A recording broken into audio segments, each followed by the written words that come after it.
دیکھیں اعتکاف بہت بڑی فضیلت ہے۔ نبی صلی اللہ علیہ وسلم نبی صلی اللہ علیہ وسلم نے ہر سال اعتکاف کیا مدینہ میں جانے کے بعد، اور جو آپ صلی اللہ علیہ وسلم کا آخری سال تھا اس دن آپ نے 20 دن کا اعتکاف کیا۔ تو اس لیے علماء کہتے ہیں اعتکاف سنت مؤکدہ علی الکفایہ ہے۔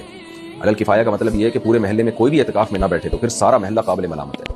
چند لوگ اگر اعتکاف میں بیٹھ جائیں کسی بھی محلے میں تو یہ سنت مؤکدہ ادا ہو جائے گی، لیکن بڑھ چڑھ کے اعتکاف میں حصہ لینا چاہیے۔ نبی صلی اللہ علیہ وسلم نے فرمایا ایک دن کا اعتکاف انسان کو ایسے جہنم سے دور کر دیتا ہے جیسے زمین اور آسمان کا فاصلہ، اتنا جہنم سے دور ہو جاتا ہے انسان۔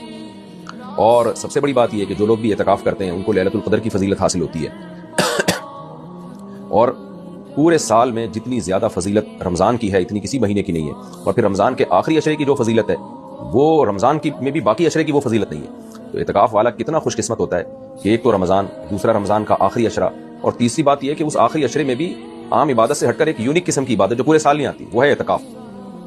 تو اللہ اس کو اس اعتکاف کی توفیق دیتے ہیں۔ یہ بہت بڑی فضیلت ہے، نوجوانوں کو، لوگوں کو بڑھ چڑھ کے اس فضیلت کو حاصل کرنے کی کوشش کرنی چاہیے۔ یہ وہ لوگ ہیں جو اللہ کی خاطر اپنا گھر بار چھوڑ کر اللہ کے گھر میں آ کے پڑھ جاتے ہیں، اللہ کے در پہ آ کے پڑھ جاتے ہیں۔ اللہ کو کتنا اچھا لگتا ہوگا آپ جب کسی کے در پہ جا کے پڑھ جائیں، اس کو عزت دیں تو کتنا اس کو اچھا فیل ہوتا ہے۔ تو اللہ تو قدردان ہے، اللہ تو شکور ہے، تھوڑے پر بہت زیادہ نوازتا ہے۔ تو جب آپ اللہ کے گھر پہ جا کے پڑھ جاتے ہیں کہ میں نے اب یہاں سے نہیں جانا 10 دنوں تک، جب تک عید کا چاند نظر نہیں آتا میں اللہ کے گھر پہ پڑھا ہوں، رمضان کا آخری عشرہ ہے، اب تو اللہ سے اپنے آپ کو بخشوانا ہے، تو سوچیں اللہ کو کتنی محبت ہوگی اس شخص سے۔ تو اس لیے بڑھ چڑھ کے اعتکاف میں حصہ لینا چاہیے، اپنی مصروفیات کو آگے پیچھے کر دینا چاہیے۔ اگر آپ اعتکاف میں نہیں بیٹھیں گے آپ کا یہ بھی ٹائم ضائع ہو جائے گا اور دائیں بائیں چیزوں میں آپ لگ جائیں گے۔ اس سنت کو خوب زندہ کریں،